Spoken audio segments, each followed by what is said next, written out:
Okay. Alright. Hello, ladies and gentlemen. Forrest over here. And welcome back to another reading live stream. Today, as you can tell from the title, we will be officially starting the next book reading. I actually wanted to get this out of the way for today, so that way we're kind of caught up with reading the books. Yeah. So, the first book of October, the Halloween season, that I am officially reading as voted by you guys, by a vote of 3 to 1 to 1 to 1, is Night Shift by Stephen King. This is not a book full on one story. This is a book that is a collection of 20 short stories written by Stephen King, whether it be by his own name or under a different name. Either way, this is a book completely by Stephen King, 100%. Even if it was under his other name, known aka Richard Bergman, I believe was the name. So yeah, so this is gonna be the first time I've ever read the book. So just follow along with me, and we'll see how this goes. So without further ado, let us begin. But before we begin with this story, we gotta do the about the author because I got it literally on the opening page here. Stephen King is the author of more than 50 books, all of them worldwide bestsellers. Among his most recent are Full Dark, No Stars, Under the Dome, Just After Sunset, Duma-Key, Lizzie's Story, Cell, and the last three novels in the Dark Tower saga, Wolves of the Kala, Song of Susanna, and the Dark Tower. His acclaimed nonfiction book on writing is also a bestseller. In 2003, he was awarded the National Book Foundation Medal for Distinguished Contribution to American Letters, and in 2007, he received the Grand Master Award from the Mystery Writers of America. He lives in Maine with his wife, novelist Tabitha King, and they gave a website, www.stephenking.com. And it gives a list of all the books he's written. That I might, Richard Bachman.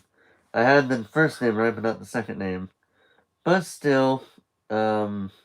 So I'll probably read a number of his books in the coming times. But we'll just have to wait. We'll just have to see how that goes. Anyway, let's get started with Night Shift. Introduction. I am often given the big smiling handshake at parties, which I avoid attending whenever possible, by someone who then, with an air of gleeful conspiracy, will say, "You know, I've always wanted to write." I used to try to be polite. These days, I reply with the same jubilant excitement. "You know, I've always wanted to be a brain surgeon." They look puzzled. It doesn't matter. There are a lot of puzzled people wandering around lately. If you want to write, you write. The only way to learn to write is by writing, and that would not be a useful approach to brain surgery. Stephen King always wanted to write, and he writes. So he wrote Carrie, and Salem's Lot, and The Shining, and the good short stories you can read in this book, and a stupendous number of other stories and books, and fragments and poems and essays, and other unclassifiable things, most of them too wretched to ever publish. Because that is the way it is done. Why is my thing... Hold on a second. Why is my thing so high up? Jesus, jeez. Excuse me. Because there's no other way to do it. Not one other way. Compulsive diligence is almost enough, but not quite. You have to have a taste for words. Gluttony. You have to want to roll in them. You have to read millions of them written by other people. You read everything with grinding envy or a weary contempt. You save the most contempt for the people who conceal ineptitude with long words, Germanic sentence structure, obtrusive symbols, and no sense of story, pace, or character. Then you have to start knowing yourself so well that you begin to know other people. A piece of us is in every person we can ever meet. Okay then. Stupendous diligence plus word love plus empathy, and out of that can come painfully some objectivity. Never total objectivity. At this frangible moment in time, I am typing these words on my blue machine, 7 lines down from the top of my page, two of this introduction, knowing clearly the flavor and meaning I am hunting for, but not at all certain I am getting it. Having been around twice as long as Stephen King, I have a little more objectivity about my work than he has about his. It comes so painfully and so slowly. You send books out into the world, and it is very hard to shuck them out of the spirit. They are tangled children, trying to make their way in spite of the handicaps you have imposed on them. I would give a pretty to get them all back home, and take one last good swing at every one of them, page by page, digging and cleaning, brushing and furbishing, tidying up. Stephen King is a far, far better writer at 30 than I was at 30 or at 40. I am entitled to hate him a little bit for this. And I think I know of a dozen demons hiding in the bushes where his path leads, and even if I had a way to warn him, it would do no good. He whips them, or they whip him. It is exactly that simple. Are we all together so far? Diligence, wordlust, empathy, equal growing objectivity, and then what? Story. Story. Damn it, story! Story is something happening to someone you have been led to care about. It can happen in any dimension, physical, mental, spiritual, and in combinations of those dimensions, without author intrusion. Author intrusion is, my God, Mama, look how nice I'm writing! Another kind of intrusion is a grotesquerie. Here's one of my favorites, called from a big bestseller of yesteryear. His eyes slid down the front of her dress. Another intrusion is a phrase so inept the reader suddenly realizes he is reading, and he backs out of the story. He is shocked back out of the story. Another author intrusion is the mini-lecture embedded in the story. This is one of my most grievous failings. An image can be neatly done, but unexpected and not break the spell. In a story in this book called Trucks, Stephen King is writing about a tense scene of waiting in a truck stop, describing the people. He was a salesman and he kept his display bag close to him like a pet dog that had gone to sleep. I find that neat. In another story, he demonstrates his good ear, the ring of exactness and truth he can give dialogue. A man and his wife are on a long trip. They are traveling a back road. She says, "Yes, Bert, I know we are in Nebraska, Bert, but where the hell are we?" He says, "You've got the road atlas. Look it up, or can't you read?" Nice. It looks so simple, just like brain surgery. The knife has an edge. You hold it so, and cut. Now, at risk of being an iconoclast, I will say that I do not give a diddly whoop what Stephen King chooses as an area in which to write. The fact that he presently enjoys writing in the field of spooks and spells and smitherings in the cellar is to me the least important and useful fact about the man anyone can relate. There are a lot of smitherings in here, and there is a maddened pressing machine that haunts me, as it will you, and there are enough persuasively evil children to fill Disney World on any Sunday in February, but the main thing is story. One is led to care. Note this. Two of the most difficult areas to write in are humor and the occult. In clumsy hands, the humor turns to dirge, and the occult turns funny. But once you know how, you can write in any area. Stephen King is not going to restrict himself to his present field of intense interest. One of the most resonant and affecting stories in this book is The Last Rung on the Ladder, a gem. Nary a rustle or breath of other worlds in it. Final word. He does not write to please you. He writes to please himself. I write to please myself. When that happens, you will like the work too. These stories pleased Stephen King, and they pleased me. By strange coincidence, on the day I write this, Stephen King's novel, The Shining, and my novel, Conundrum, are both on the bestseller list. We are not in competition for your attention with each other. We are in competition, I suppose, with the inept and pretentious and sensational books published by household names who have never really bothered to learn their craft. Insofar as story is concerned and pleasure is concerned, there's not enough Stephen Kings to go around. If you have read this whole thing, I hope you have plenty of time. You could have been reading the stories. John D. MacDonald. Wow. So, throwing a bit of shade at the reader, I see, huh? Alright.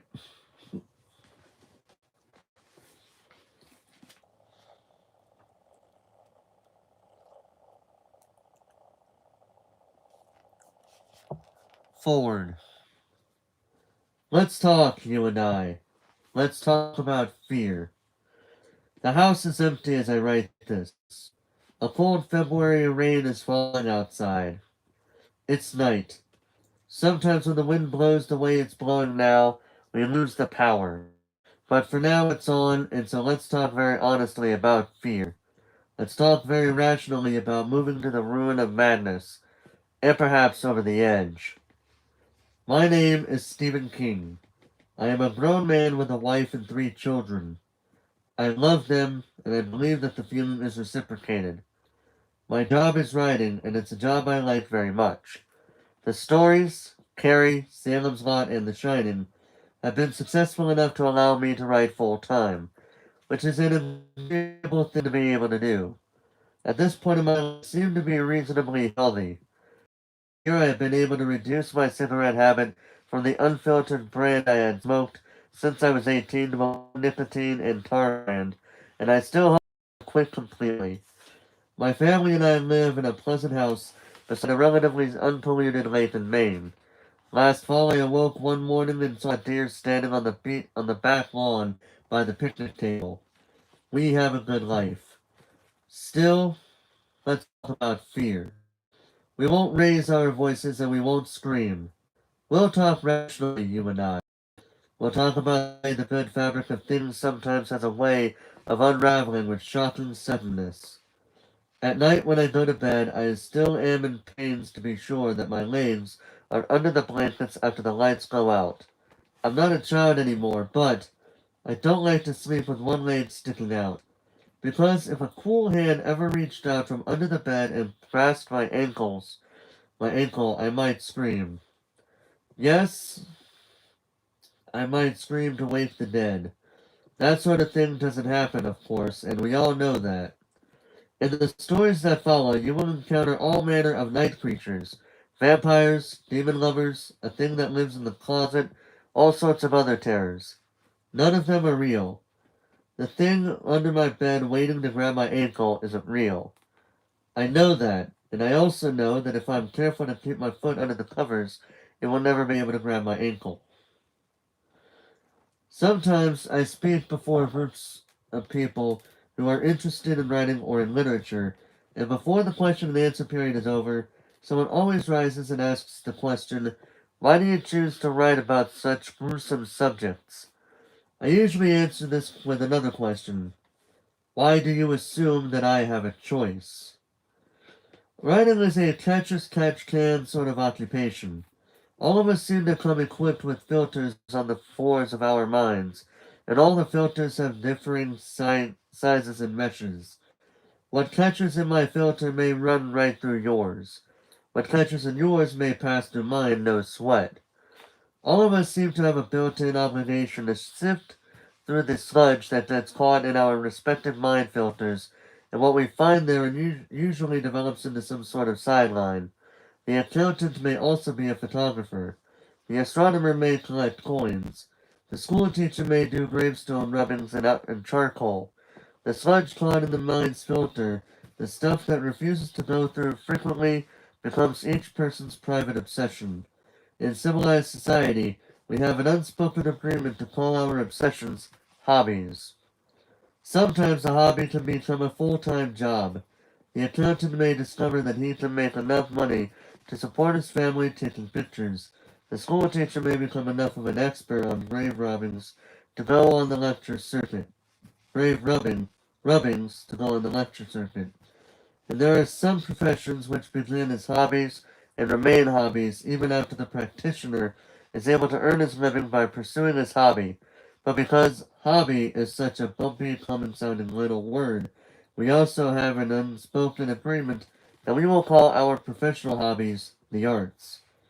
Painting, sculpture, composing, singing, acting, the playing of a musical instrument, writing.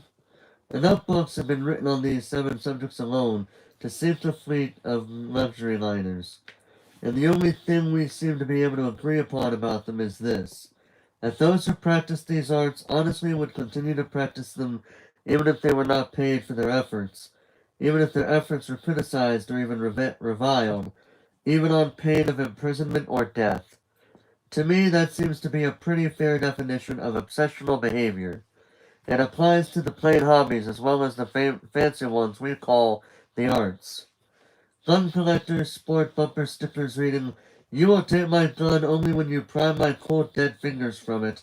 And in the suburbs of Boston, housewives who discovered political activism during the busing furor often spotted similar stickers reading, "You'll take me to prison before you take my children out of the neighborhood," on the back bumpers of their station wagons. Similarly, if coin collecting were outlawed tomorrow, who's calling? Hold on.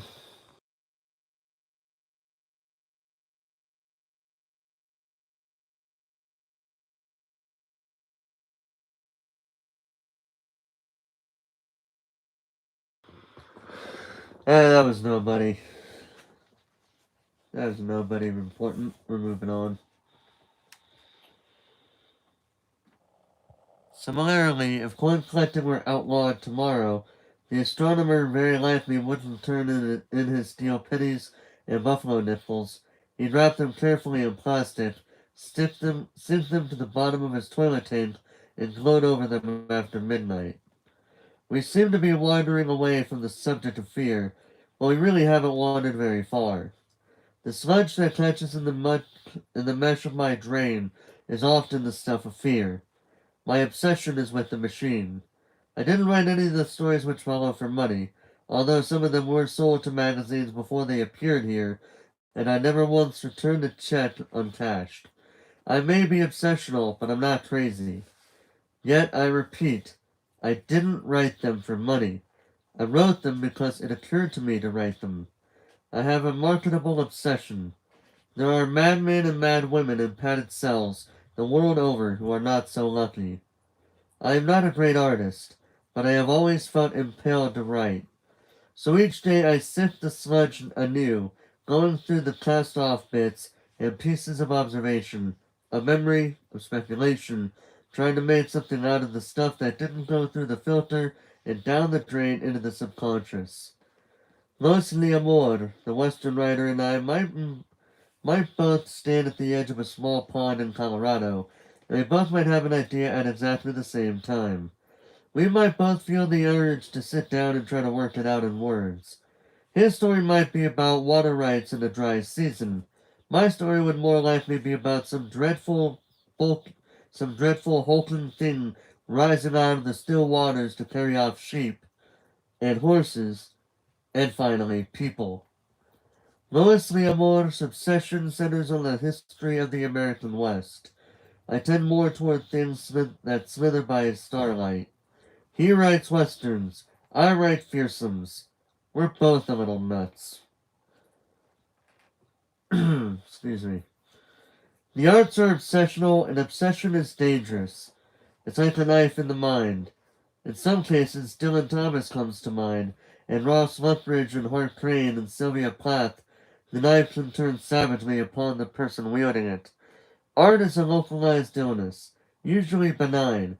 Creative people tend to live a long time, sometimes terribly malignant. You use the knife carefully, because you know it doesn't care who it cuts. And if you are wise, you sift the sludge carefully, because some of the stuff may not be dead. After the why do you write that stuff question has been disposed of, the companion question comes up. Why do people write that stuff? What makes it sell? The question carries a hidden assumption with it, and the assumption is that the story about fear, the story about horror, is an unhealthy taste. People who write me often begin by saying, I suppose you will think I'm strange, but I really liked Salem's Lot, or probably I'm morbid, but I enjoyed every page of The Shining. Excuse me. I think the key to this may lie in a line of movie criticism from Newsweek magazine. The review was of a horror film, not a very good one, and it went something like this. Quote, a wonderful movie for people who like to slow down and look at car accidents. End quote. It's a good, snappy line, but when you stop and think about it, it applies to all horror films and stories. The Night of the Living Dead, with its gruesome scenes of human cannibalism and matricide, was certainly a film for people who like to slow down and look at car accidents. And how about that little girl puking pea soup all over the priest in The Exorcist? Bram Stoker's Dracula, often a basis of comparison for the modern horror story, as it should be, it is the first with unabashedly psycho-Freudian overtones, features a maniac named Renfield who gobbles flies, spiders, and finally a bird. He regurgitates the bird, having eaten its feathers and all. The novel also features the impalement, the ritual presentation one could say, of a young and lovely female vampire and the murder of a baby and the baby's mother. The great literature of the supernatural often contains the same. Let's slow down and look at the accident syndrome. Beowulf slaughtering Grendel's mother, the narrator of the telltale heart dismembering his cataract-stricken benefactor and putting the pieces under the floorboards. The Hobbit Sam's grim battle with Shelob, the spider, from the final book of Tolkien's Rings trilogy. There will be some who will object strenuously to this line of thought, saying that Henry James is not showing us a car accident in The Turn of the Shrew. They will claim that Nathaniel Hawthorne's stories of the macabre, such as Young Goodman Brown and the Minister's Black Veil, are also rather more tasteful than Dracula. It's a nonsensical idea. They are still showing us the car accident. The bodies have been removed, but we can still see the twisted wreckage and observe the blood on the upholstery. In some ways, the delicacy, the lack of melodrama, the low and steady tone of rationality that pervades a story like The Minister's Black Veil is even more terrible than Lovecraft's Batrachian monstrosities or the auto da fe of Poe's The Pit and the Pendulum.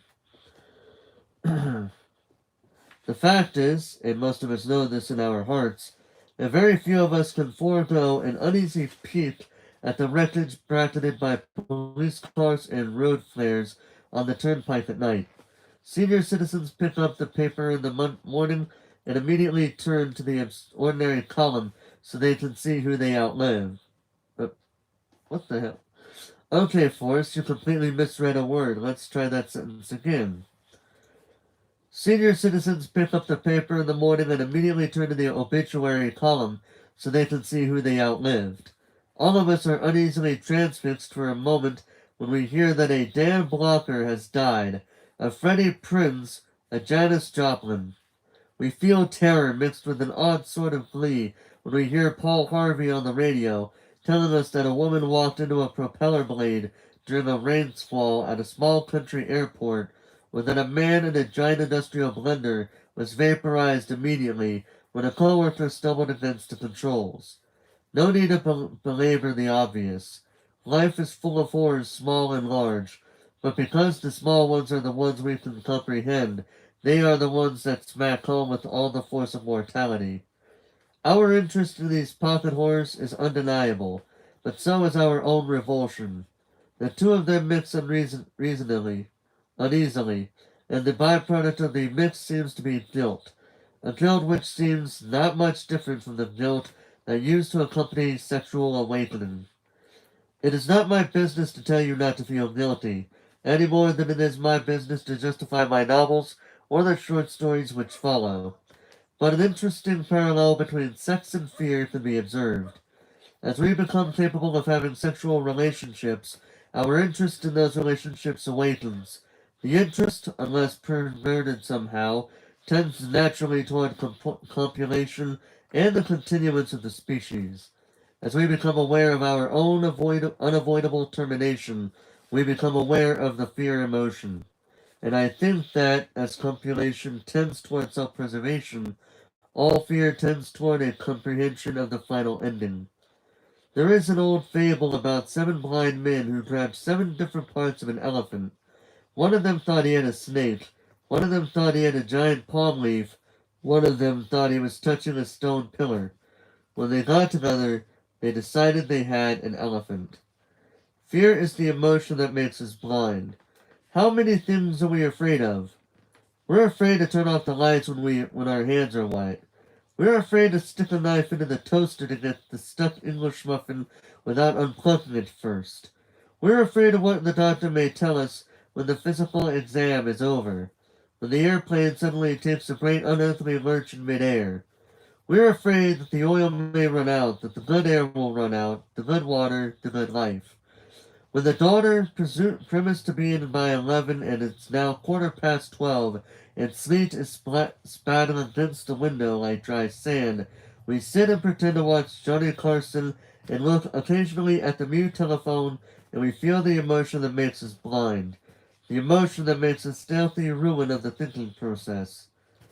The infant is a fearless creature only until the first time the mother isn't there to pop the nipple into his mouth when he cries.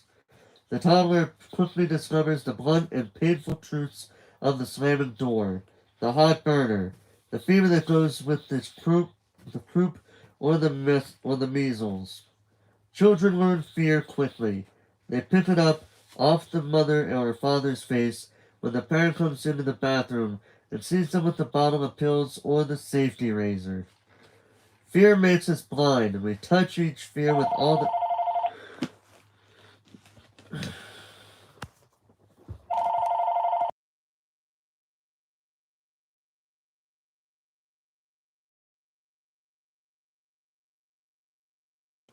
I think that may have been the same number.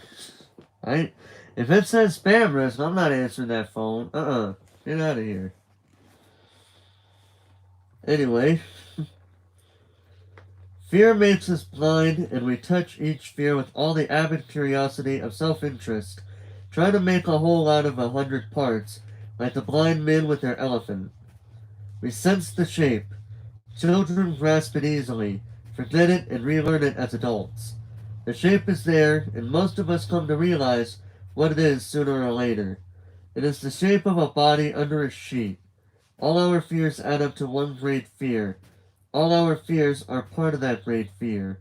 An arm, a leg, a finger, an ear. We are afraid of the body under the sheet. It's our body. And the great appeal of horror fiction through the ages is that it serves as a rehearsal for our own deaths. The field has never been highly regarded. For a long time, the only friends that Poe and Lovecraft had were the French, who had somehow come to an arrangement with both sex and death, an arrangement that Poe and Lovecraft's fellow Americans certainly had no patience with. The Americans were busy building railroads, and Poe and Lovecraft died broke.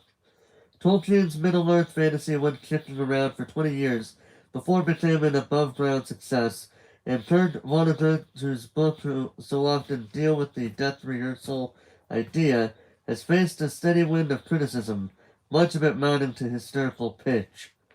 It may be because the horror writer always brings bad news. You're going to die, he says.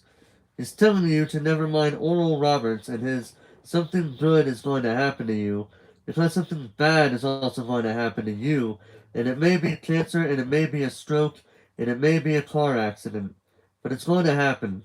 And he takes your hand and he unfolds it in his own, and he takes you into the room and he puts your hands on the shape under the sheet and tells you to touch it here, here, and here.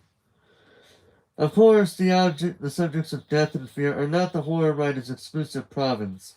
Plenty of so-called mainstream writers have dealt with these themes, and in a variety of different ways. From Fyodor Dostoevsky's Crime and Punishment to Edward Albee's Who's Afraid of Virginia Woolf to Ross MacDonald's Leo Archer stories. Fear has always been big. Death has always been big. They are two of the human constants. But only the writer of horror and the supernatural gives the reader such an opportunity for total identification and catharsis.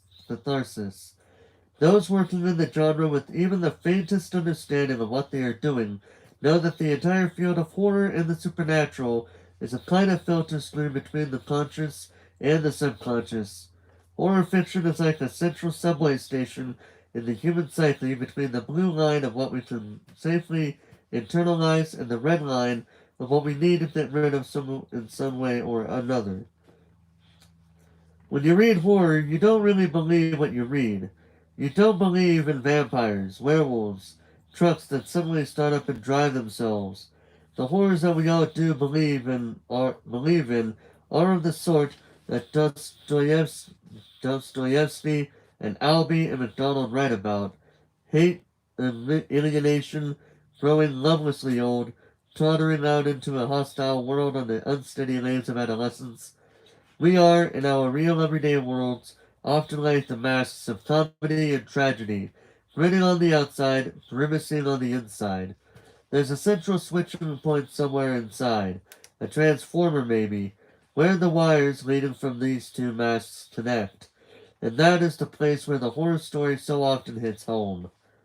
The horror story writer is not so different from the Welsh sin eater, who was supposed to take upon himself the sins of the dear departed by partaking of the dear departed's food. The tale of monstrosity and terror is a basket loosely packed with phobias. When the rider passes by, you take one of his imaginary horrors out of the basket and put one of your real ones in, at least for a time. Back in the 1950s, there was a tremendous surge of giant bug movies. Them, The Beginning of the End, The Devil's Mantis, and so on. Almost without fail, as the movie progressed, we found out that these gigantic, ugly mutants were the results of A-bomb tests in New Mexico or on deserted Pacific atolls, and in the more recent horror of Party Beach, which might have been subtitled Beach Blanket Armageddon, the culprit was nuclear reactor waste. Taken together, the Big Bug movies form an undeniable pattern, an uneasy gestalt in the whole country's terror of the new age that the Manhattan Project had rung in.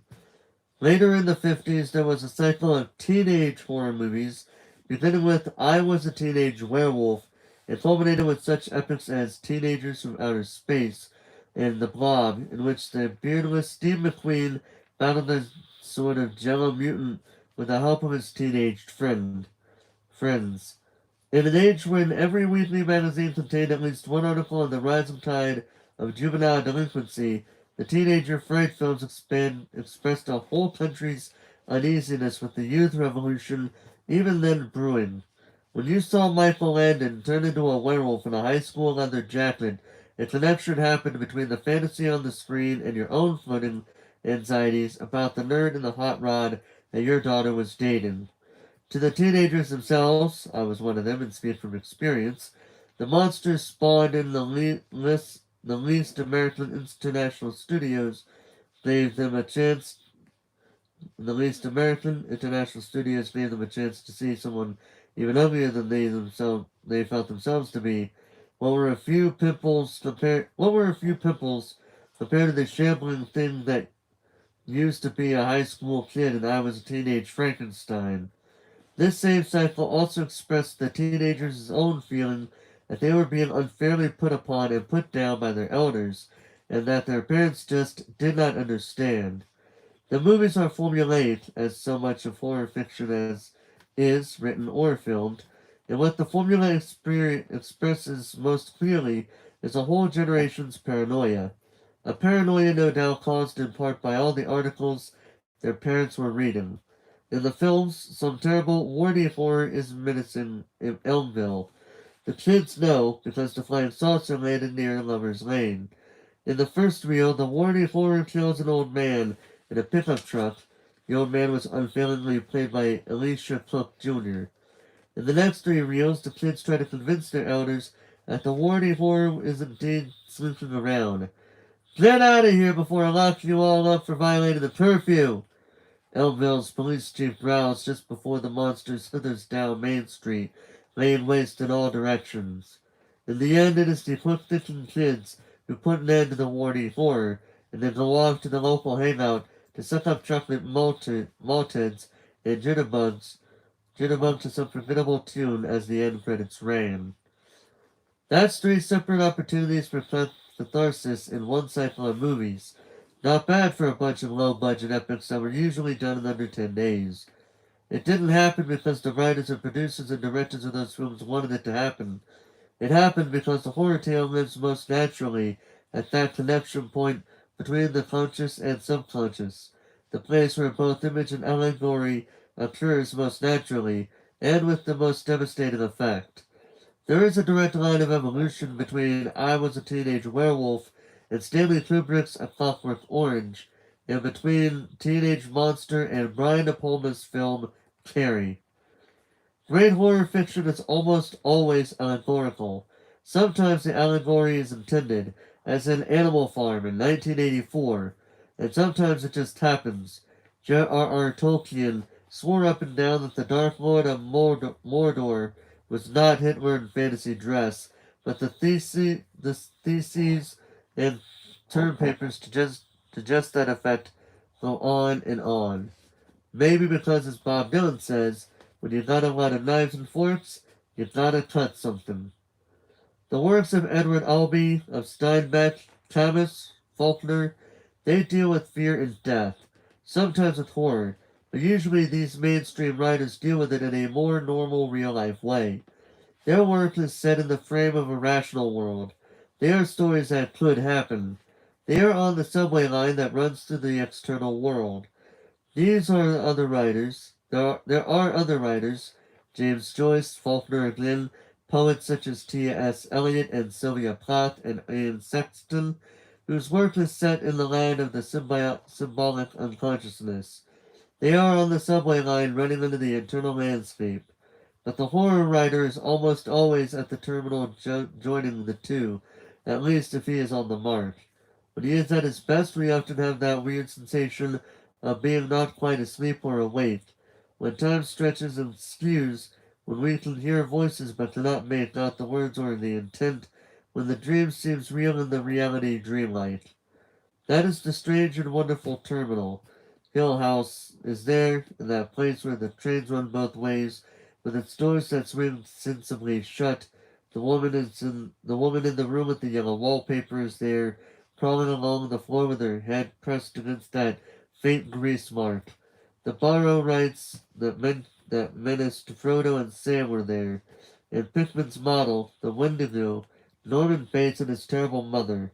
No waking or dreaming in this terminal, but only the voice of the writer, low and rational, talking about the way the good fabric of things sometimes has a way of unraveling with shocking suddenness. He's telling you that you want to see the car accident, and yes, he's right, you do. There's a dead voice on the phone, something behind the walls of the old house that sounds bigger than a rat, movement at the foot of the cellar stairs. He wants you to see all those things and more. He wants you to put your hands on the shape under the sheet, and you want to put your hands there. Yes.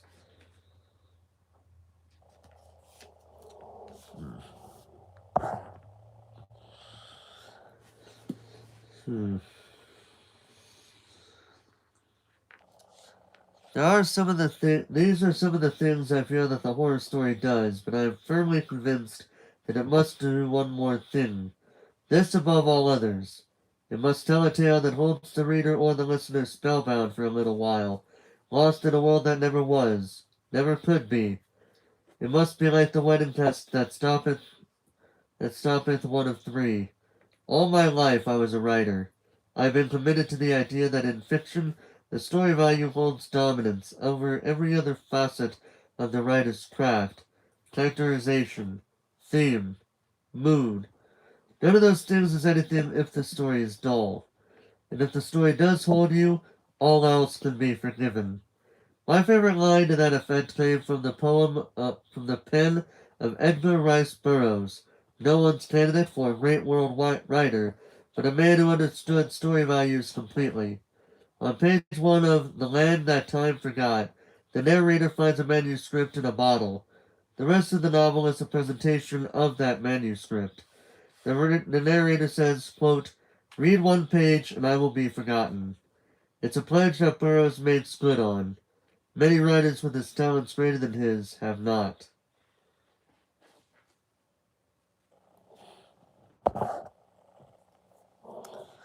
In fine, gentle reader, here is the truth that makes the strongest writer gnash his teeth. With the exception of three small groups of people, no one reads a writer's preface. The exceptions are one that writes the writer's close family, usually his wife and mother; two, the writer's accredited representative and the editorial people and assorted munchkins, whose chief interest is to find out if anyone has been libeled in the course of the writer's wanderings; and three, those people who have had a hand in helping the writer on his way. These are the people who want to know whether or not the writer's head has gotten so big that he has managed to forget that he didn't do it by himself. Other readers are apt to feel, with perfect justification, that the author's preface is a gross imposition, a multi-page commercial for himself, even more offensive than the cigarette ads that have proliferated in the center section of the paperback books. Most readers come to see the show, not to watch the stage manager take bows in front of the footlights. Again with the perfect justification. I'm leaving now. The story is going to start soon. We're going to go into the room and touch the shape under the sheet. But before I leave, I want to take just 2 or 3 more minutes of your time to thank some people from each of the 3 groups above, and from a 4th. Bear with me as I say a few thank yous. To my wife Tabitha, my best and most trenchant critic. When she feels the work is good, she says so. When she feels I put my foot in it, she sets me on my ass as kindly and lovingly as possible. To my kids, Naomi, Joe, and Owen, who have been very understanding about their father's peculiar doings in the downstairs room. And to my mother, who died in 1973, and to whom this book is dedicated. Her encouragement was steady and unwavering, and she always seemed able to find 40 or 50 cents for the obligatory stamped, self-addressed returned envelope, and no one, including myself, was more pleased than she when I broke through. In that second group, particular thanks are due my editor, William G. Thompson of Doubleday and Company, who has worked with me patiently, who has suffered my daily phone calls with constant good cheer, and who showed kindness to a young writer with no credentials some years ago, and who has stuck with that writer since then. In the third group are the people who first bought my work. Mr. Robert A. W. Lowndes, who purchased the first 2 stories I ever sold. Mr. Douglas Allen and Mr. Nye Wilden of the Dugin Publishing Corporation, who bought so many of the ones that followed for Cavalier and Gent back in the scuffling days when the checks sometimes came just in time to avoid what the power companies emphatically call an interruption in service. To Elaine Geiger and Herbert Snall and Carolyn Stromberg of the New American Library, to Gerard Vanderleun of Penthouse and Harris Instfree of Cosmopolitan. Thanks to all of you. There's one final group I'd like to thank, and that is each and every reader who ever unlimbered his or her wallet to buy something that I wrote. In a great many ways, this is your book because it sure never would have happened without you. So thanks. Where I am, it's still dark and raining. We've got a fine night for it. There's something I want to show you. Something I want you to touch. It's in a room not far from here. In fact, it's almost as close as the next page. Shall we go? Bridgeton, Maine, February 27th, 1977. Night Shift. You know what, before we read, so because of how long that took 45 minutes, I'll probably just do the first two books here. So it'll be Jerusalem's Lot and Graveyard Shift for this bit. But I'm gonna real quick go and get me something to drink. I will be right back.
Alright, I'm back.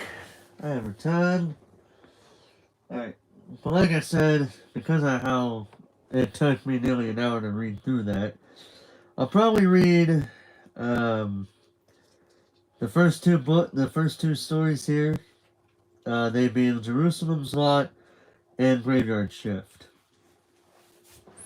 So let's get this started. And if you hear any background noise, that's gonna be my dog walking around because I just brought her back in so she can get something to eat, get some food, you know. But in any case, let's get started. Also, if you're in the background noise, like in the far background, that's a TV in there. Should have turned it off before I did this, but whatever. Jerusalem's Lot, October 2nd, 1850. Dear Bones, how good it was to step into the cold, draughty hall here at Chapelwaite. Every bone in an ache from that abominable coach, in need of instant relief from my distended bladder, and to see a letter addressed in your own inimitable scrawl, propped on the obscene little cherry-wood table beside the door. Be assured that I set to deciphering it as soon as the needs of the body were attended to, in a coldly ornate downstairs bathroom where I could see my breath rising before my eyes. I'm glad to hear that you are recovering from the miasma that has so long set in your lungs, although I assure you that I do sympathize with the moral dilemma that the cure has affected you with. An alien abolitionist healed by the sunny climes of slave-struck Florida. Still in all bones, I ask you, as a friend who has also walked in the valley of the shadow, to take all care of yourself, and venture not back to Massachusetts until your body gives you leave. Your fine mind and incisive pen cannot serve us if you are clay, and if the southern zone is a human one, is there not poetic justice in that? Yes, the house is quite as fine as I had been led to believe by my cousin's executors, but rather more sinister. It sits atop a huge and jutting point of land, perhaps 3 miles north of Falmouth and 9 miles north of Portland. Behind it are some 4 acres of grounds, gone back to the wild in the most formidable manner imaginable. Junipers, scrub vines, bushes, and various forms of creeper climb wildly over the picturesque stone walls that separate the estate from the town domain.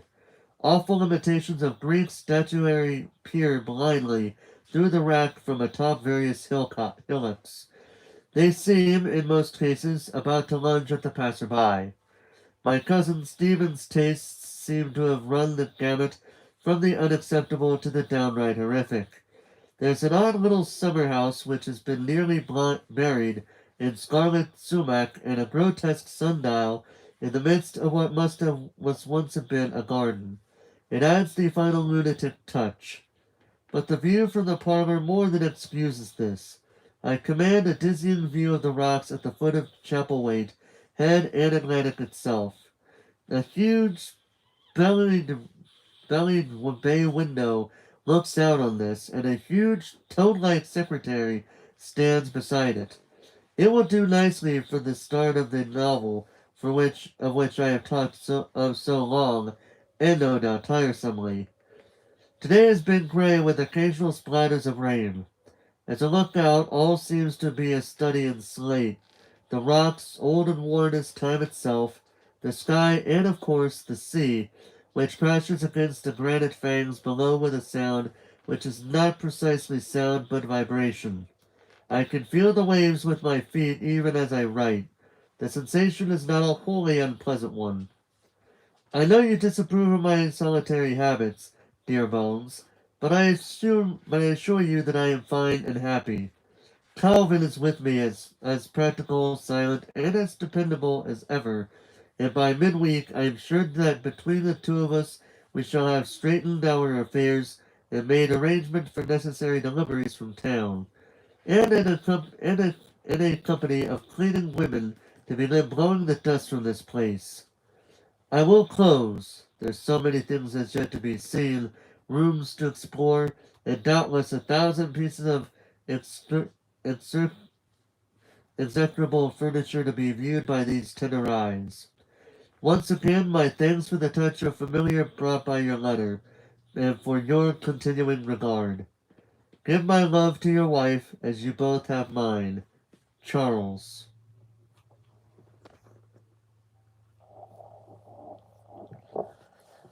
October 6th, 1850. Dear Bones, such a place this is! It continues to amaze me, as do the reactions of the townfolk in the closest village to my occupancy. I'm going to need to mute this because if I don't, it's going to play some music, and I don't want to get copyright claimed. That is different from that is different from a strike, but I don't want no part of that. Yeah. Anyway, it continues to amaze me, as do the reactions of the townfolk in the closest village to my occupancy. That is a queer little place with the picturesque name of Preacher's Corners. Again, it should be duly noted that in this situation, queer does not mean what it most likely means nowadays. In this situation, the word queer here means weird. It's another word for weird. That's what it means. It doesn't mean it's not talking about gay people. I'm just saying that for the record now before anybody gets any ideas of what it means. It was there that Calvin contracted for the weekly provisions. The other errand, that of securing a sufficient supply of cordwood for the winter, was likewise taken care of. But Cal returned with gloomy countenance, and when I asked him what the trouble was, he replied grimly enough, "They think you're mad, Mr. Boone." I laughed and said that perhaps they had heard of the brain fever I suffered after my Sarah died. Certainly I spoke madly enough at that time, as you could attest. But Cal protested that no one knew anything of me except through my cousin Stephen, who contracted for the same services as I have now made provisions for. What was said, sir, was that anyone who would live in Chapelwaite must be either a lunatic or run the risk of becoming one. This left me utterly perplexed, as you may imagine, and I asked who had given him this amazing communication. He told me that he had been referred to as a sullen and rather besotted pulp blogger named Thompson, who owns 400 acres of pine, birch, and spruce, and who logs it with the help of his 5 sons, for sale to the mills in Portland and to householders in the immediate area. When Cal, all unknowing of his queer prejudice, gave him the location to which the wood was to be brought, this Thompson stared at him with his mouth ajar and said that he would send his sons with the wood in the good light of the day and by the sea road. Calvin, apparently misreading my amusement for distress, hastened to say that the man reeked of cheap whiskey and said that he had then lapsed into some kind of nonsense about a deserted village and cousin Stephen's relations and worms. Calvin finished his business with one of Thompson's boys, who, I take it, was rather surly and none too sober or freshly scented himself. I take it there has been some of this reaction in Preacher's Corners itself, at the general store where Cal spoke with the shopkeeper, although this was more of the gossipy behind the hand type. None of this has bothered me much. We know how rustics dearly love to enrich their lives with the smell of scandal and myth, and I suppose poor Stephen and his side of the family are fair game. As I told Cal, a man who has fallen to his death almost from his own front porch is more than likely to stir talk. The house itself is a constant amazement. 23 rooms, Bones! The wainscoting which panels the upper floors in the portrait gallery is mildewed, but still stout. While I stood in my late cousin's upstairs bedroom, I could hear the rats scuttering behind it, and big ones they must be from the sound they make, almost like people walking there. I should hate to encounter one in the dark, or even in the light, for that matter. Still, I have noted neither holes nor droppings. Odd. The upper gallery is lined with bad portraits in frames which must be worth a fortune. Some bear a resemblance to Stephen as I remember him. I believe I have correctly identified my Uncle Henry Boone and his wife Judith. The others are unfamiliar. I suppose one of them may be my own notorious grandfather, Robert, but Stephen's side of the family is all but unknown to me, for which I am heartily sorry. The same good humor that shone in Stephen's letters to Sarah and me, the same light of high intelligence shines in these portraits, bad as they are. For what foolish reasons families fall out. A rifled, a rifled estratory, hard words between brothers now dead 3 generations, and blameless descendants are needlessly estranged. I cannot help reflecting upon how fortunate it was that you and John Petty succeeded in contacting Stephen when it seemed I might follow my Sarah through the gates, and upon how unfortunate it was that chance should have robbed us of a face-to-face meeting. How I would have loved to hear him defend the ancestral statuary and furnishings. But do not let me denigrate the place to an extreme. Stephen's taste was not my own, true, but beneath the veneer of his editions there were pieces, a number of them shrouded by dust covers in the upper chambers, which are true masterworks. There are beds, tables, and heavy dark scrollings, done in teak and mahogany, and many of the bedrooms and receiving chambers, the upper study and small parlor, hold a somber charm. The floors are rich pine that glow with an inner and secret light. There is dignity here, dignity in the weight of years. I cannot yet say I like it, but I do respect it. I am eager to watch it change as we revolve through the changes of this northern climate, of this northern clime. Lord, I run on. Right soon, Bones. Tell me what progress you make, and what news you hear from Petty and the rest. And please do not make the mistake of trying to persuade any new Southern acquaintances as to your views too forcibly. I understand that not all are content to answer merely with their mouths, as is our long-winded friend, Mr. Calhoun. Your affectionate friend, Charles.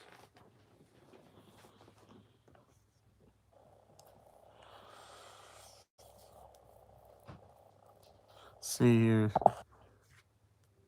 Alright. Haraja Luigi Sane, how you doing today? I'm doing pretty well, but how are you doing? I really like that collab stream of yours, but which one? Because I've been involved in a few of them, but which one are we talking about here? And I don't have my stream audio turned on, but how's the streaming? It's been going pretty well.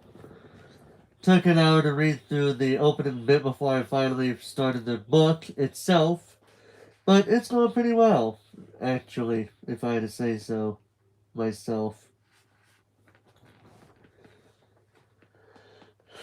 The one where oh, that wasn't really a collab. I really was just playing with viewers, and some people ended up coming into the VC with me to play some of those games with me. So it wasn't really a collab, but yeah, it was more just a celebration stream for reaching that 1,000 subscriber milestone last week, which I would have done sooner, but things weren't really going well at the point. And top it off, yeah, Dead Space wasn't doing too well. Yeah, well, oh, hold on a second. Let me read that again. Oh, you've been having an awesome day. It's been, yeah, like I said, it's been going pretty good. As for me, I'm doing chill. It's good to hear. And again, GG Spiritual 1000, thank you. I appreciate it. Getting back to the story. October 16th, 1850. Dear Richard, hello, and how are you? I have thought about you often since I had taken up residence here at Chapel Waite, and had half expected to hear from you. And now I receive a letter from Bones telling me that I'd forgotten to leave my address at the club. Rest assured that I would have written eventually anyway, as it sometimes seems that my true and loyal friends are all I have left in the world that is sure and completely normal. And Lord, how spread we've become. You in Boston, writing faithfully for the Liberator, to which I have also sent my address, and incidentally, Hanson in England on another of his confounded jaunts, and poor old Bones in the very lion's lair, recovering his lungs. It goes as well as can be expected here, Dick, and be assured that I will render you a full account when I am not quite as pressed by certain events which are extant here. I think your legal mind may be quite intrigued by certain happenings at Chapel and in the area about it. But in the meantime, I have a favor to ask, if you will entertain it. Do you remember the historian you introduced me to at Mr. Clary's fundraising dinner for the cause? I believe his name was Bigelow.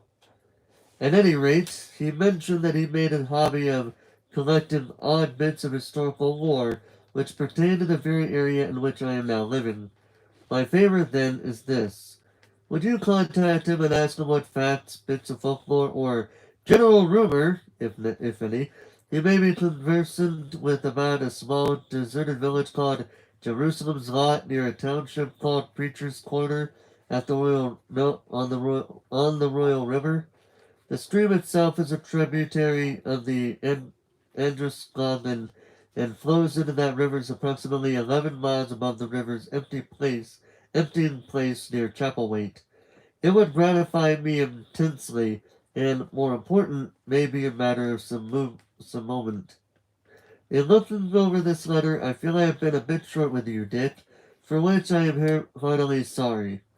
But be assured I will explain myself shortly, and until that time I send my warmest regards to your wife, two fine sons, and of course to yourself.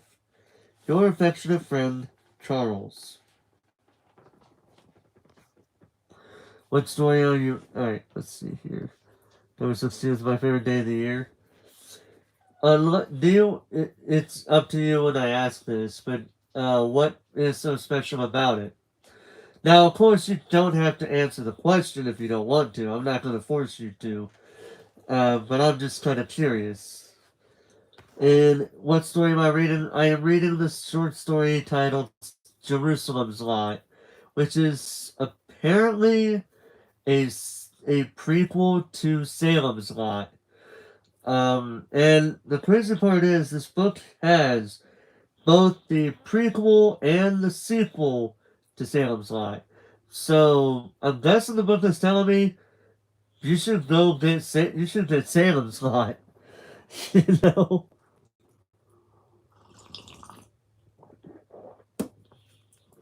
Also, my mouth was kind of dry, so I needed something to drink.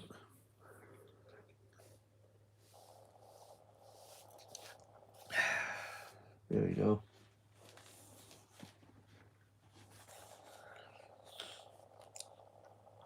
October 16th, 1850. Dear Bones, I have a tale to tell you which seems a little strange and even disquieting to both Cal and me. See what you think. If nothing else, it may serve to amuse you while you battle the mosquitoes. 2 days after I mailed my last to you, a group of 4 young ladies arrived from the corners under the supervision of an elderly lady of intimidatingly competent visage named Mrs. Chloris to set the place in order and to remove some of the dust that had been causing me to sneeze seemingly at every other step. They all seemed a little nervous as they went about their chores. Indeed, one flighty miss attendant uttered a small screech when I entered the upstairs parlor as she dusted. I asked Mrs. Chorus about this. She was dusting the downstairs hall with grim determination that would have quite amazed you, her hair done up in an old faded bandana, and she turned to me and said with an air of determination, "They don't like this house, and I don't like this house, sir, because it has always been a bad house." My jaw dropped at this unexpected bit, and she went on in a kindlier tone. I do not mean to say that Stephen Boone was not a fine man, for he was. I cleaned for him every second Thursday all the time he was here, as I cleaned for his father, Mr. Randolph Boone, until he and his wife disappeared in 1816. And Mr. Stephen was a good and kindly man. And so you seem, sir, if you will pardon my bluntness, I know no other way to speak, but the house is bad, and it always has been, and no Boone has ever been happy here since your grandfather Robert and his brother Philip fell out over stolen, and here she paused almost guiltily, items in 1789. Such memory these folks have, Bones. Mrs. Cloris continued. The house was built in unhappiness, has been lived in with unhappiness, and there has been blood spilt on its floors. As you may or may not know, Bones, my Uncle Randolph was involved in an accident in the cellar stairs which took the life of his daughter Marcella. He then took his own life in a fit of remorse. The incident is related in one of Stephen's letters to me on the sad occasion of his dead sister's birthday. There has been disappearance and accident. I have worked here, Mr. Boone, and I am neither blind nor deaf. I've heard awful sounds in the walls, sir. Awful sounds. Thumping and crashings, and once a strange wailing that was half laughter. It fair made my blood curdle. It's a dark place, sir. And there she halted, perhaps afraid she had spoken too much.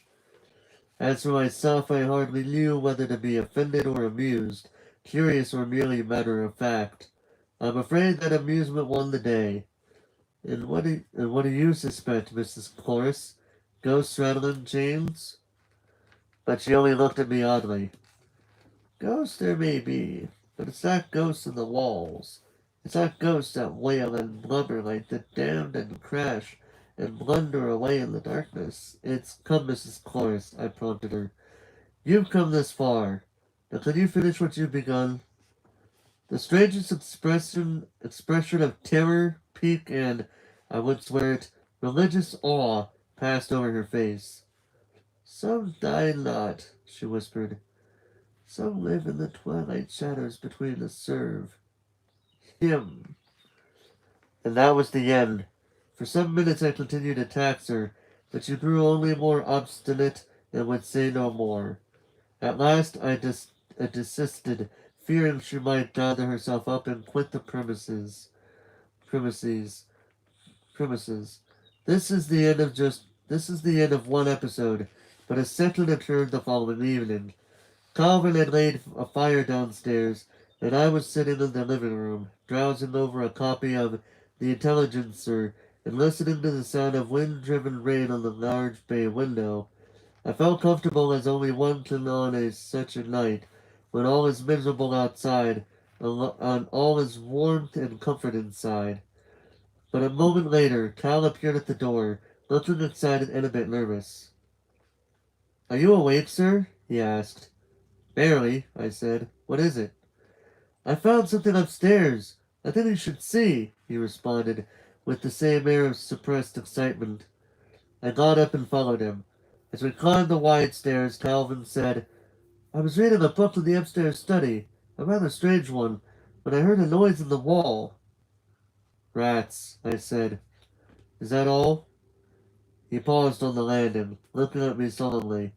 The lamp he held cast weird lurking shadows on the dark draperies and on the half-seen portraits that seemed now to leer rather than smile.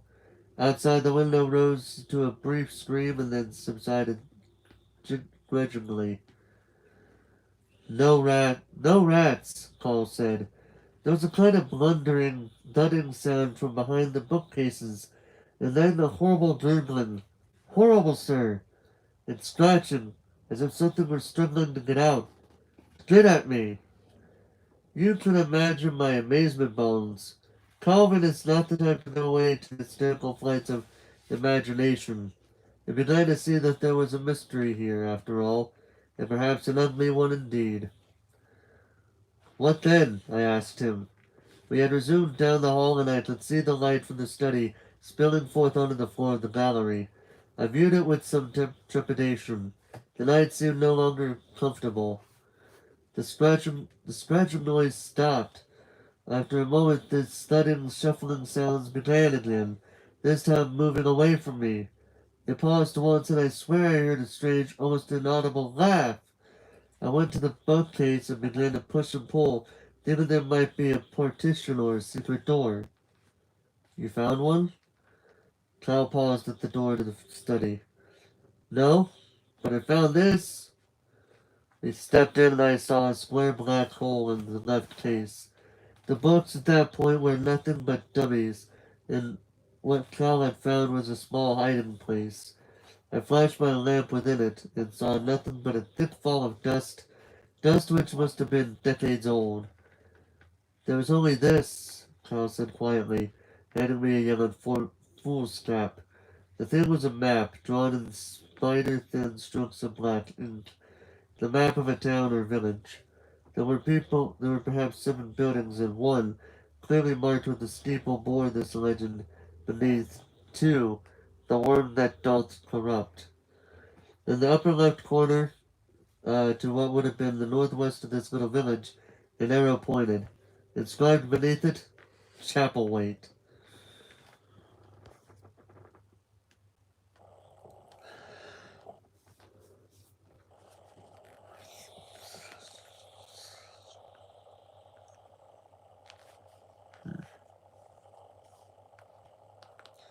Calvin said, "In town, sir, someone rather superstitiously mentioned a deserted village called Jerusalem's Lot. It's a place they steer clear of."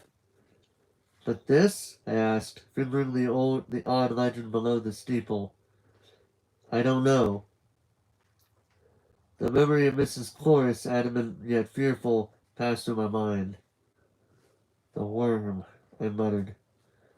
"Do you know something, Mr. Boone?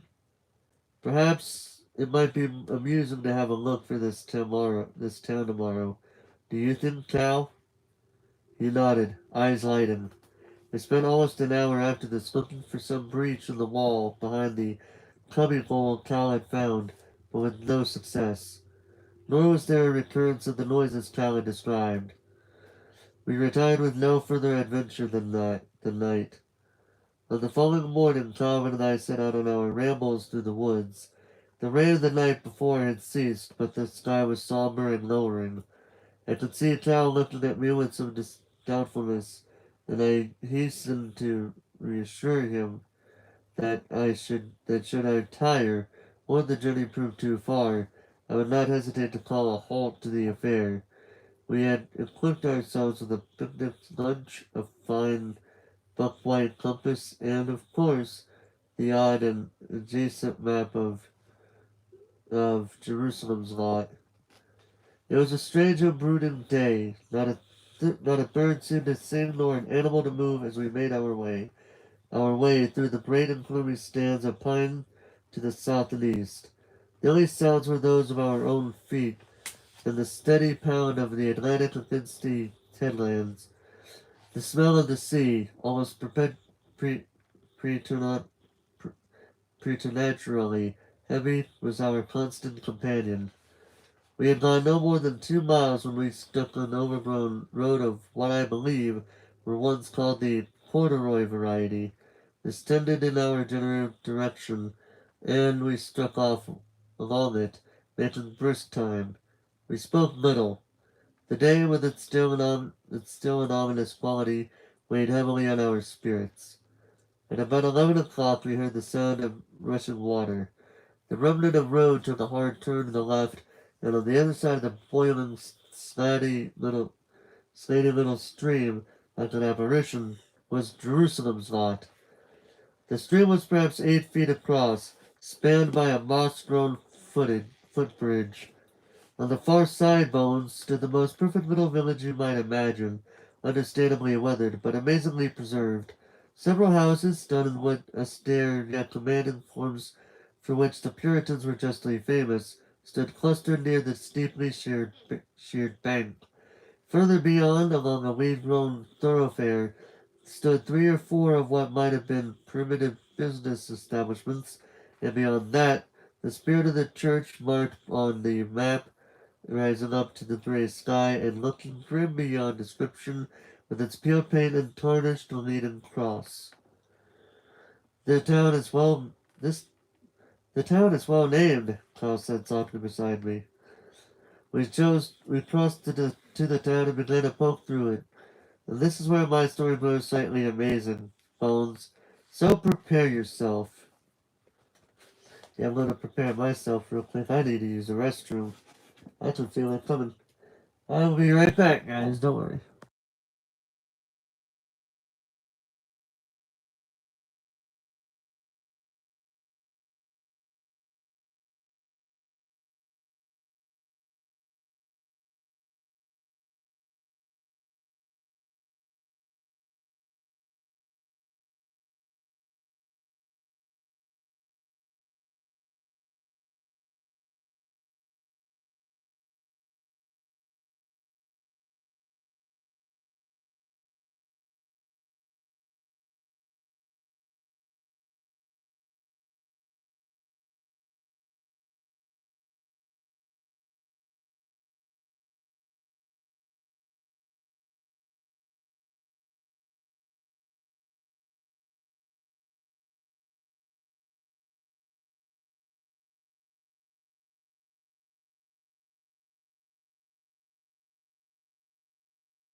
Okay, I'm back now.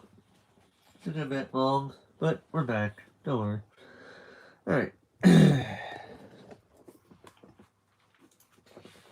Alright. Are we all prepared for what's about to be told? Okay. We're ready or not, here's the story. The air seemed leaden as we walked among the buildings. Laid, if you will.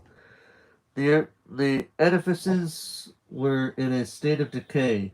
Shutters torn off, roofs crumbled under the weight of heavy snows gone by, windows dusty and leering. Shadows from odd corners and warped angles seemed to sit in sinister pools. We entered an old and rotting tavern first. Somehow it did not seem right that we should invade any of those houses to which people had retired when they wished privacy. An old and weathered scrubbed sign above the splintered door announced that this had been the Boar's Head Inn and Tavern. The door creaked hellishly on its one remaining hinge, and we stepped into the shadowed interior. The smell of rot and mold was vaporous and nearly overpowering, and beneath it seemed to lie an even deeper smell, a slimy and pestiferous smell, a smell of ages and the decay of ages, such a stench as might issue from corrupt coffins or violated tombs. I held my handkerchief to my nose and Cal did likewise. We surveyed the place. "My God, sir," Cal said faintly. "It's never been touched," I finished for him. As indeed it had not. Tables and chairs stood about like ghostly guardians of the watch, dusty and warped by the extreme changes in temperature which the New England climate is known for, but otherwise perfect, as if they had waited through the silent, echoing decades for those long gone to enter once more, to call for a pint or a dram, to deal cards and light clay pipes. A small square mirror hung beside the rules of the tavern, un- rules of the tavern, unbroken. Do you see the significant spoons? Small boys are noted for exploration and vandalism. There's not a haunted house which stands with windows intact, no matter how fearsome the eldritch inhabitants are rumored to be. Not a shadowy graveyard without at least one tombstone upended by young pranksters.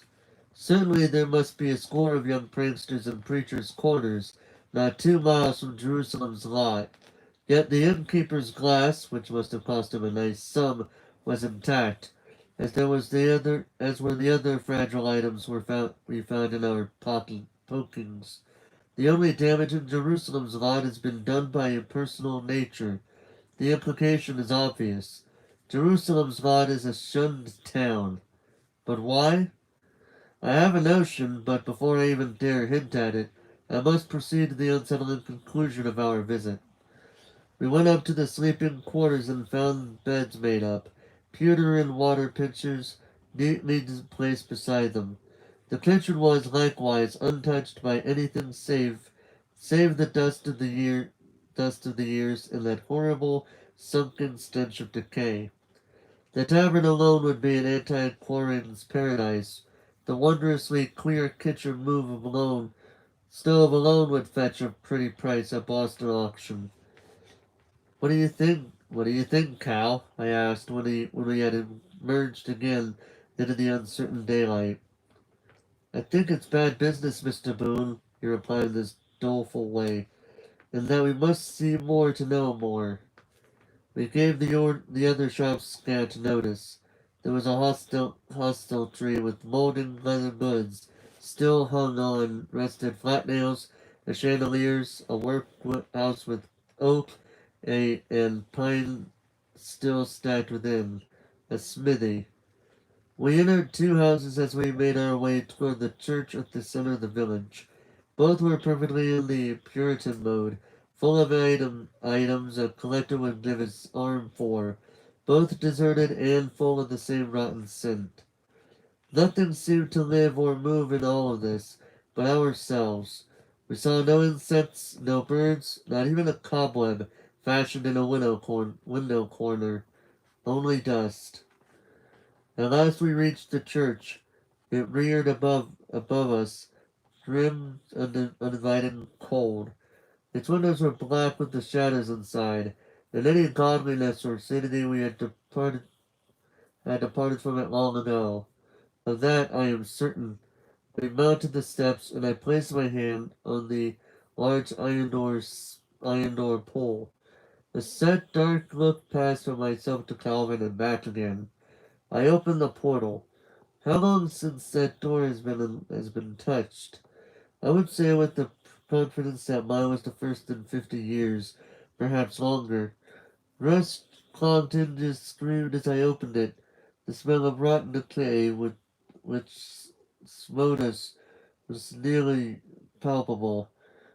Cal made a gagging sound in his throat, and twisted his head involuntarily for clearer air. "Sir," he asked, "are you sure that you are—" "I'm fine," I said calmly, "but I did not feel this, Bones, because more than I do now, no, no more than I do now.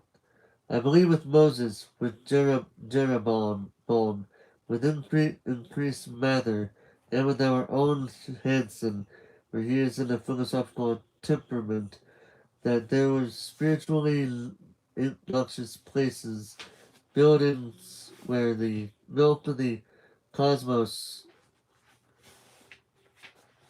the milk of the cosmos has become sour and rancid. This church is in such a place, I would swear to it. We stepped into a long vestibule equipped with a dusty coat rack and shallowed tables. It was a windowless, oil lamp stood in niches here and there. An unremarkable room, I thought, until I heard Calvin's sharp grasp and saw what he had already noticed. It was an obscenity. I daren't describe that elaborately framed picture further than this, that it was done after the fleshy style of Rubens, that it contained a grotesque child, a travesty of a Madonna and child, the strange half the half-shown creatures sported and crawled in the background. "Lord," I whispered. "There is no Lord here," Calvin said, and his words seemed to hang in the air. European opened the door leading into the church itself, and the odor became miasma, nearly empowering. In the glittering half-light of the afternoon, the per- the pews stretched ghost-like to the altar. Above them was a high oaken pulpit, and a shadow-struck Northox from church. Narthex from which God glimmered. With a half sob, Calvin, that devout Protestant, made the holy sign, and I followed suit.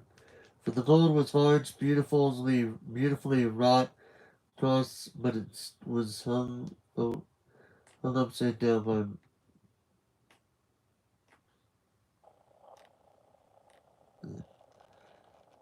Alright. For the gold was a large, beautifully wrought cross, but it was hung upside down, symbol of Eaton's man. Or, or, my, hold on, I messed up that last bit. For the gold was a large, beautiful wrought cross, but it was hung upside down. So it was hung upside down, symbol of Satan's mass. "We must be calm," I heard myself saying. "We can't start. We must be calm. We must be calm." Wait a minute. Yeah, we must be calm, Calvin. We must be calm. But a shadow that touched my heart, and I was afraid as I had never been. I hoped I have walked beneath death's umbrella, and thought there was no other darker, but there is. There always is. He walked down the aisle, our footfalls echoing above and around us. We left tracks in the dust, and at the altar there were other tenebrous objects diat, which I will not canonically let my mind dwell upon it. I began to mount gradually to the unspot island. Um, yes, anyway, I began to mount myself to the pulpit itself. Don't, Mr. Boone! Cal cried suddenly. I'm afraid. But I had gained it. The huge book lay open across the stream, verboten in Latin and carved in runes which looked to my unpracticed eye either druidic or pre-Celtic. I closed the card with several of their symbols. Uh, um, Red drawn dot fan at Montgomery. Um,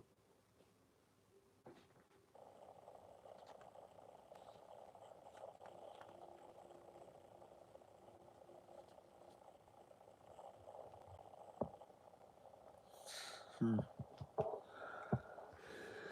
hmm.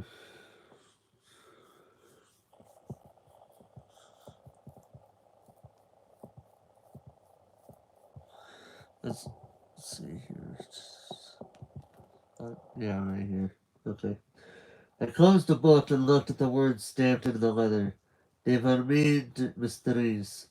My Latin is rusty, but serviceable enough to translate the mysteries of the worm.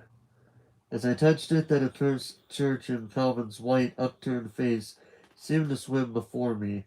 It seemed that I heard low, chanting voices, full of hiding yet eager fear, hiding, full of hideous yet eager fear, and below that sound another filling the bowls of the earth.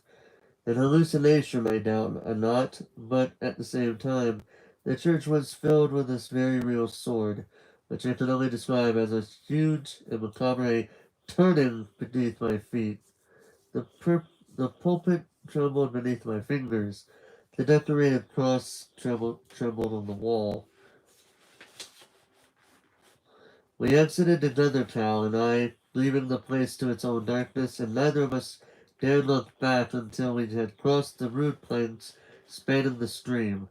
I will not say we defied the 1900 years man has spent climbing upward from the bunker and superstitious savage by actually running. I would be a lot lighter to say that we strode.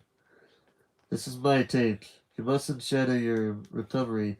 I fear that the fever has touched me again. Kyle could attend to all these dyes, up to and including the hideous noise. So close, saying only that I wish I might see you. Know that much of the bewilderment would drop away immediately, and that I remain your friend and admirer.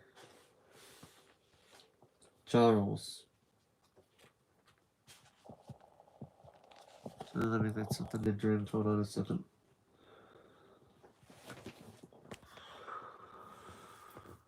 Hello, Tilu. How you doing tonight?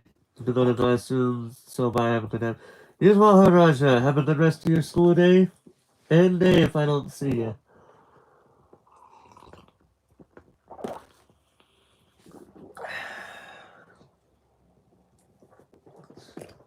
Oh, excuse me, and I apologize for moving that camera.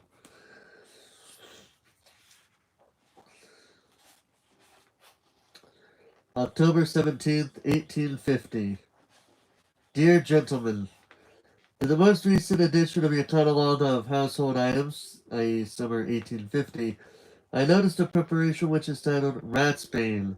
I should like to purchase one 5 pound tin of this preparation at your standard price of 30 cents.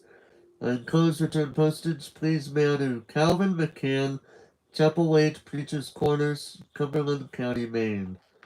Thank you for your attention in this matter. I remain, dear gentleman, Calvin McCann.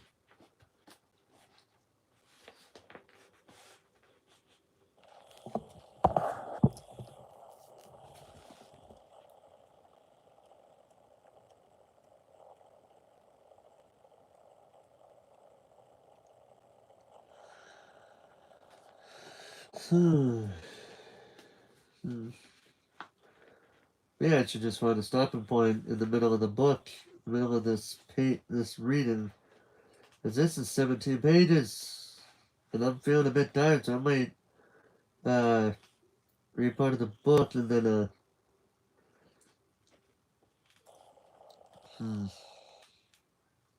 let's see something here.